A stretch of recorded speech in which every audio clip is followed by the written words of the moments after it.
In 2025, some of the most iconic motorcycle brands are collapsing under pressure. Rising costs, fading loyalty, and brutal competition have pushed them to the brink of bankruptcy. What was once untouchable is now uncertain, and the last brand in this countdown might be closer to your garage, your rides, and your future than you think. Number 7. Harley-Davidson. Few names have carried the weight of American motorcycling like the one that built its legend on chrome, torque, and the open road. To own a Harley was never just to buy transportation. It was to claim a piece of American identity, a symbol of independence and brotherhood that men carried with pride. Generations of riders found themselves behind those wide handlebars, and for decades Harley thrived by being more than a company. It was a culture, a tribe, and in many ways, a way of life. Yet in 2025, this great institution finds itself tested in ways it hasn't faced before. The first test comes from its place in the market. Harley-Davidson built its reputation as the working man's motorcycle, something a rider could dream of and realistically attain. That reality has shifted. The brand now sits in a category closer to luxury than to accessibility. Motorcycles once thought of as within reach for a man starting out, or a rider coming back to the fold now feel distant. As costs have climbed, so has hesitation, and when hesitation grows, younger riders turn elsewhere. Harley's machines remain powerful and commanding, but the image of affordability and open-road freedom is fading. The brand runs the risk of becoming an exclusive club rather than a welcoming brotherhood. Harley's loyal audience of men who embraced chrome and leather is aging fast. Younger riders lean toward modern, versatile brands, leaving Harley tied too tightly to heritage. What once symbolized rebellion now risks appearing like ritual. Freedom, the company's proudest promise, begins to look more like expectation than choice. Harley-Davidson has attempted to adapt, and in some ways it has succeeded. Its adventure touring entry drew new attention, and its electric branch showed that innovation was possible. But these moves highlight a bigger struggle. The company has one foot planted firmly in tradition, and the other testing uncertain ground. In the process, it risks stretching itself too thin. Riders sense this hesitation. They see a brand trying to hold on to the past while cautiously nodding toward the future, and they wonder how long that balance can last. The used market adds another layer of challenge.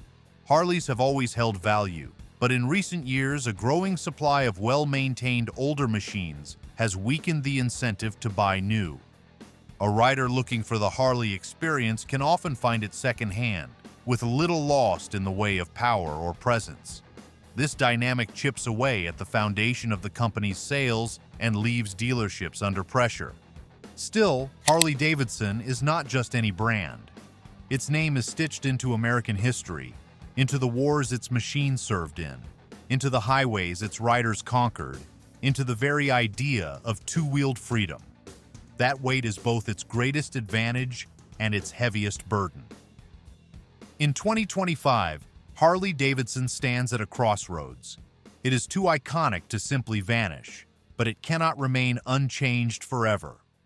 To endure, the company must find a way to honor its heritage without becoming trapped by it. The next decade will determine whether Harley remains the legend on two wheels or slips into being a memory polished at weekend rallies. From an American giant under pressure, we shift to its oldest rival, a name that was resurrected with great promise, yet struggles to hold its ground. Number 6. Indian motorcycles. Long before highways stretched across America, there was a rival brand that helped define what a true American motorcycle should be. Founded in 1901, it was America's first motorcycle company and quickly became a household name for power, racing victories, and machines built to endure. For decades, Indian represented speed, competition, and pride. The brand battled Harley-Davidson head-to-head in the first half of the 20th century, and its bikes carried soldiers in wartime. Yet after years of financial troubles, the Indian name disappeared for long stretches, returning only in fragments until Polaris acquired the rights in 2011. With new investment and modern manufacturing behind it, Indian re-emerged as a genuine competitor in the cruiser market, presenting itself as both a revival of history and a challenger to Harley's dominance. That revival gained traction, but in 2025, the brand finds itself struggling with problems that go deeper than its products. Indian's struggle lies in identity. Revived by Polaris, it thrived on nostalgia and pride in American heritage. Yet recent decisions, including altering its long-standing logo, fractured trust. What was framed as modernization felt like betrayal. Heritage gave Indian strength, but breaking tradition risked alienating loyal riders who carried the revival. Beyond culture, Indian faces business realities. It has a far smaller dealer network than its largest rivals. For older riders especially, the availability of service and parts is just as important as the machine itself. Harley-Davidson and the major Japanese brands can rely on a vast dealership web to support owners. Indian cannot. That lack of reach makes potential buyers hesitant, especially those thinking of long-distance travel or long-term ownership. Without a stronger network, Indian remains dependent on a relatively small circle of loyalists rather than securing a wide customer base. The financial strain is also evident. Development of new models has slowed, and Polaris has faced its own corporate challenges. Without constant innovation, Indian risks losing momentum. The motorcycle industry is unforgiving. Once a brand appears uncertain, buyers begin to question whether their purchase will be supported in 5 or 10 years. This hesitation is magnified when the brand's long history already includes collapse and disappearance. Riders remember that Indian has gone under before, and that memory makes the possibility of another fall easier to imagine. Indian still produces admired machines, and its history guarantees it respect. Many riders genuinely want the brand to succeed, if only to see Harley have a strong American competitor. But in 2025, Indian Motorcycles stands in a precarious position. Its heritage is powerful, yet fragile. Its reach is wide enough to be recognized, yet narrow enough to limit growth. The brand exists, proudly and visibly, but the challenge is survival. Without clearer direction and stronger stability, Indian risks seeing its great revival fade once more into uncertainty. Across the Atlantic, another story unfolds. A European brand that grew rapidly only to find its momentum stalling under financial strain. If you've made it this far, you're clearly passionate about these legendary names. Take a moment to hit that like button and drop a comment below with the brand you think is most at risk. Your perspective matters, and I'd love to hear your thoughts. Number 5. KTM. From the dirt tracks of Europe to the global stage, one manufacturer pushed too hard, too fast, and now finds itself under pressure. Established in the mid-20th century, it began as a small European manufacturer but quickly became synonymous with off-road performance and competitive spirit. Over decades, KTM pushed hard into motocross, rally, and enduro racing, earning victories that gave it a worldwide reputation for toughness and speed. That racing image became the company's identity, allowing it to stand apart from larger Japanese and American rivals. By the early 2000s, KTM was no longer a niche European name. It was a global contender with bold ambitions. But by 2025, those ambitions have run headfirst into harsh realities. The same growth that powered KTM into new markets has left it overstretched, and today the company faces the possibility of being remembered as another brand that flew too close to the sun. KTM's greatest challenge is financial strain. For years, it pursued growth across every category: off-road, street, adventure, and performance. When demand was strong, the strategy worked.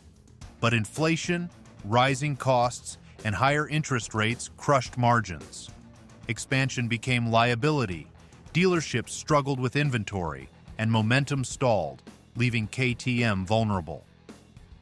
Another issue has been the collapse of partnerships. KTM once benefited from cost-sharing arrangements with overseas manufacturers that kept production efficient and prices competitive. When those partnerships ended, KTM was left with higher expenses and fewer ways to keep prices attractive. For a company that sought to pull in younger riders with more affordable options, this was a heavy blow. At the same time, larger competitors like Honda and Yamaha had the resources to weather global financial storms, leaving KTM exposed. Racing success remains KTM's strongest asset. The orange brand continues to carry weight in MotoGP, Dakar, and motocross, giving it credibility that many riders admire. Yet racing prestige cannot carry an entire corporation. A company may win on the track, but if sales falter on showroom floors, victory banners do little to reassure dealers and investors. In KTM's case, trophies have not translated into steady growth. Enthusiasts admire the brand's daring spirit, but admiration is not the same as sustained financial health. For older American riders, KTM has always been something of an outsider. Its strengths have been rooted in sharp performance, racing technology, and aggressive design rather than the long-haul comfort and heritage appeal that define Harley-Davidson or Indian. As KTM tried to expand into more categories, it struggled to find a cultural foothold with that audience. Heritage-driven riders often see KTM as a foreign brand with little connection to their traditions. That distance has made it harder for the company to secure a loyal base outside of performance enthusiasts. Today, KTM remains visible, respected, and active, but its footing is uncertain. The brand's identity as a racing powerhouse still commands admiration, yet admiration alone cannot guarantee survival. Expansion has slowed, jobs have been cut, and development has been put on hold in an attempt to stabilize. KTM now faces a stark choice: adjust to a leaner, steadier model of business or risk burning through the momentum it once held.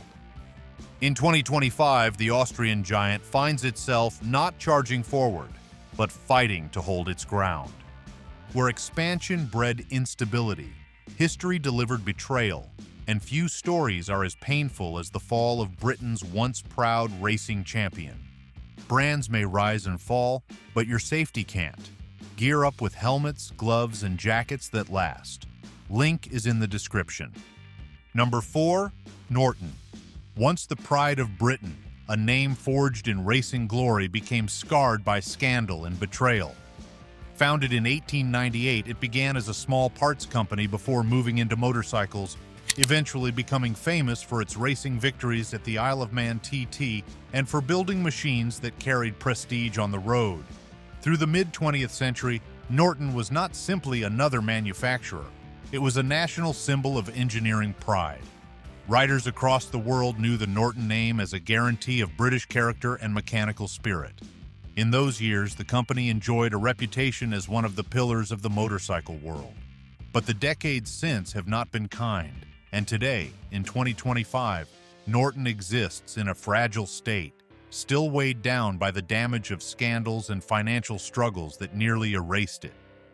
The collapse of Norton in the late 2000s was one of the most painful stories in modern motorcycling. Mismanagement at the highest levels led to unpaid orders, failed promises, and, most infamously, the misuse of pension funds.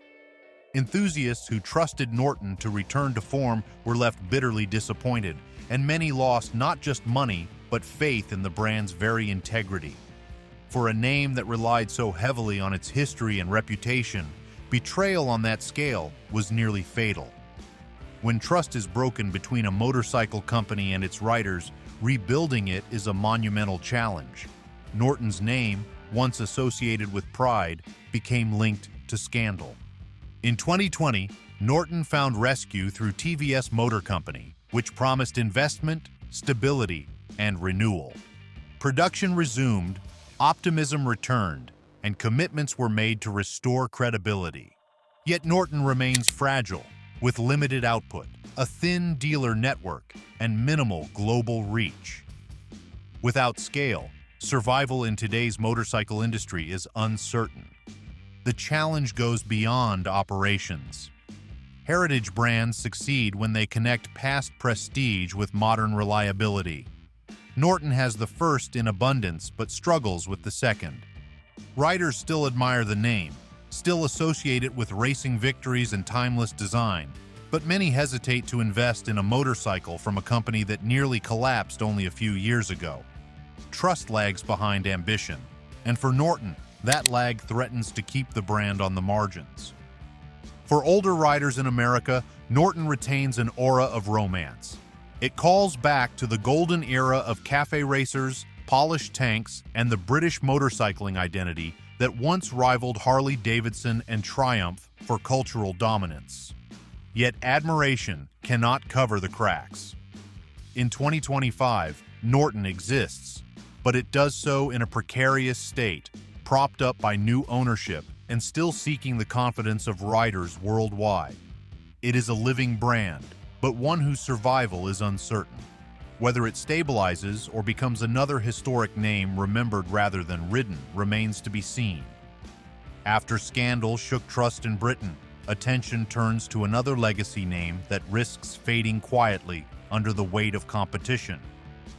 Number 3. Triumph.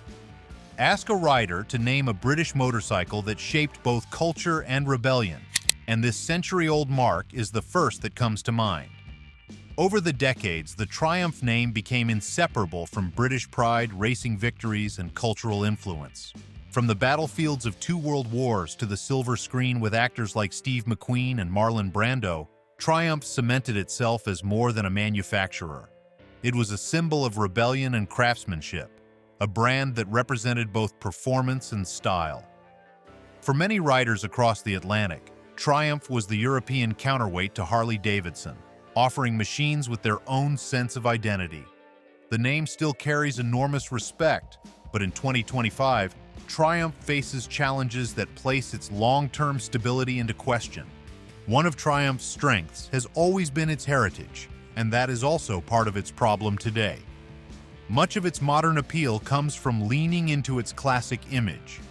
Triumph's lineup draws heavily from its past, and while this has worked for many enthusiasts who appreciate nostalgia, it has left the company vulnerable to being boxed in.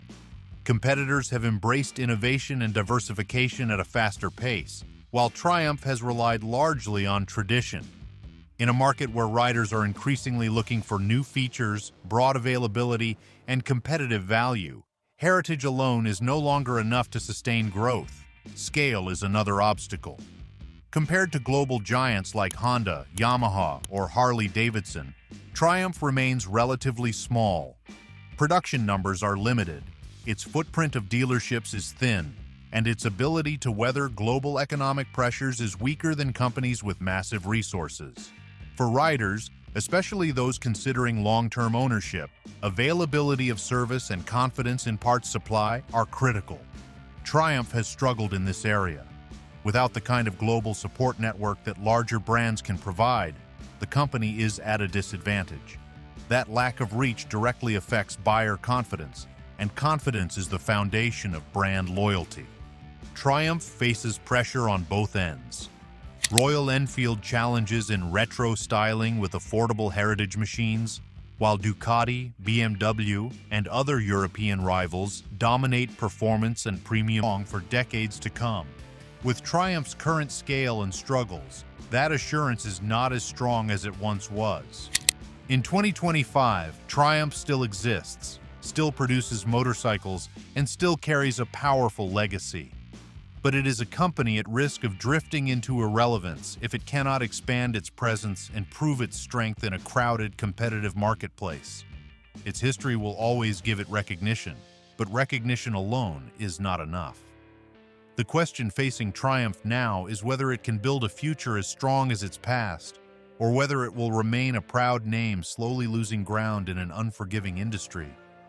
From the British Isles to the shores of Italy, we find a company rich in soul yet fragile in its hold on the modern market. We're not finished yet, but if you're finding this eye-opening, now's the perfect time to subscribe. That way you won't miss the rest of this countdown, or the next video where we uncover which motorcycle brands are secretly rising while these giants struggle.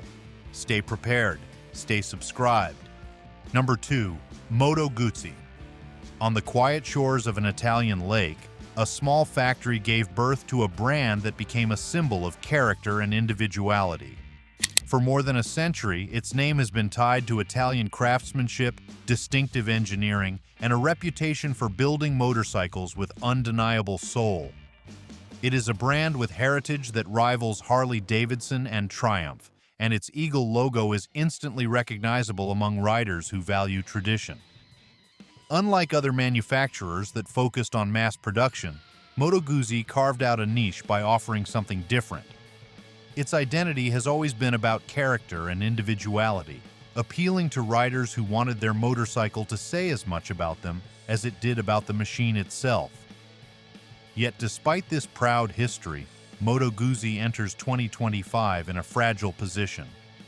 It continues to exist, but its future feels uncertain as sales decline, dealer networks shrink, and its place within the global motorcycle industry grows weaker.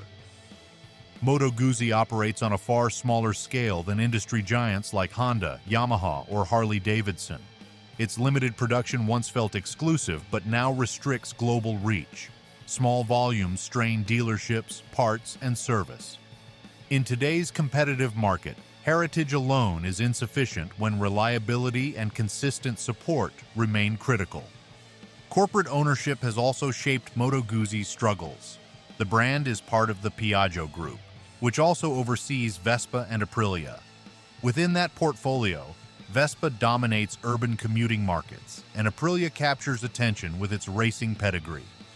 Moto Guzzi, by contrast, has often been treated as a heritage piece, respected, preserved, but not pushed with the same energy as its siblings. This lack of strategic priority leaves the brand in limbo. It continues to exist, but its development lags behind, and it is rarely positioned at the center of Piaggio's global efforts. For older riders who remember Moto Guzzi's reputation for innovation in decades past, this sidelining is a clear sign of how much the company has faded. Another factor is the changing nature of the motorcycle market. Heritage brands can survive on nostalgia for only so long before they must evolve. Moto Guzzi's name still carries weight, but modern riders expect reliability, accessibility, and a sense of relevance. The brand has attempted to refresh its image with updated products and marketing, yet the efforts often feel too modest compared to the sweeping innovations of larger rivals. Without decisive growth, Moto Guzzi risks being overshadowed entirely. For older American riders, the Moto Guzzi name still resonates. It recalls European elegance, individuality, and a willingness to stand apart from the crowd. Many men admire the brand for its character and its history, and they respect its unique place in the motorcycle world. But admiration does not secure stability. In 2025, Moto Guzzi remains alive, but its position is precarious. Its community is loyal, but small. Its history is rich, but history cannot carry a brand forever. Unless Moto Guzzi finds a way to expand its presence and prove its relevance, it risks becoming more of a museum piece than a living force in the motorcycling world. Finally, from the mountains of Europe, we return to Japan, where one of the most familiar names in motorcycling faces an uncertain future. Number 1. Suzuki. For countless working men, the first taste of motorcycling freedom came from a Japanese company known for dependability and value. For decades, the Suzuki name carried weight in nearly every corner of the motorcycle world. Riders respected it for reliability, affordability, and a broad lineup that gave working men and weekend riders alike an accessible way into motorcycling. The company grew into a household name, not just in Asia, but also in North America and Europe. In the minds of many older riders, Suzuki was the brand that always offered a solid, dependable machine, without forcing them to empty their savings. It was known for building motorcycles that got the job done with practicality and toughness, and for years, that reputation made Suzuki a trusted choice. But in 2025, Suzuki finds itself in a weakened position. The brand exists, but its presence in the motorcycle market has shrunk, and its future feels uncertain. The core of Suzuki's challenge is its declining role in global motorcycling. While other Japanese brands such as Honda and Yamaha continue to dominate markets with consistent development and wide-reaching dealer support, Suzuki's presence has grown thinner. In North America especially, dealerships carry fewer Suzuki motorcycles, and in some regions, the brand is nearly absent. This loss of visibility creates doubt among riders, particularly older riders who value a strong and reliable network for service and parts. When a brand fades from showrooms, it also fades from consideration, no matter how respected its name might once have been. Another issue facing Suzuki is focus. Unlike its rivals, Suzuki is a diversified company. It builds cars, marine engines, and all-terrain vehicles in addition to motorcycles. Over the last decade, motorcycles have not always been the company's top priority, and the reduced investment has shown.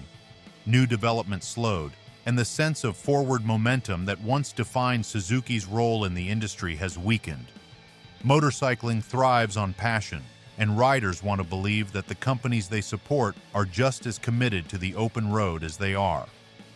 When Suzuki shifts its energy toward other divisions, it creates the impression that motorcycles are a sideline rather than a centerpiece, and that perception hurts loyalty. Cultural identity is another challenge. Honda is admired for engineering strength, Yamaha for versatility, and Kawasaki for bold performance.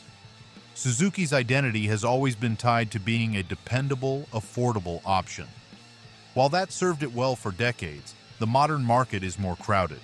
Competing only on practicality is difficult when other companies also offer dependable machines backed by larger resources and broader marketing.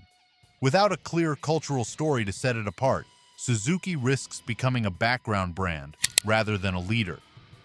For older American riders, Suzuki carries memories of simpler times when a trustworthy motorcycle could be bought at a fair price and ridden hard for years without worry.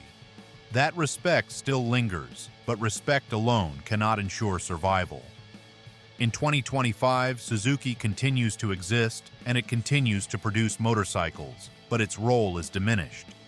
Unless the company renews its commitment to the motorcycle division and reestablishes a strong presence in key markets, the Suzuki name may slowly drift into irrelevance. A brand that once symbolized practical dependability now faces the stark reality of needing to fight for its place in the industry it helped shape. We've just ridden through the hard truth. Brands we thought were untouchable are now standing on shaky ground. If you value the heritage of motorcycling and want to stay ahead of what's coming next, make sure you subscribe right now. Hit that bell so you don't miss the stories of which companies will survive and which might surprise us all. Share this with a fellow rider, drop your thoughts below, and keep the conversation alive.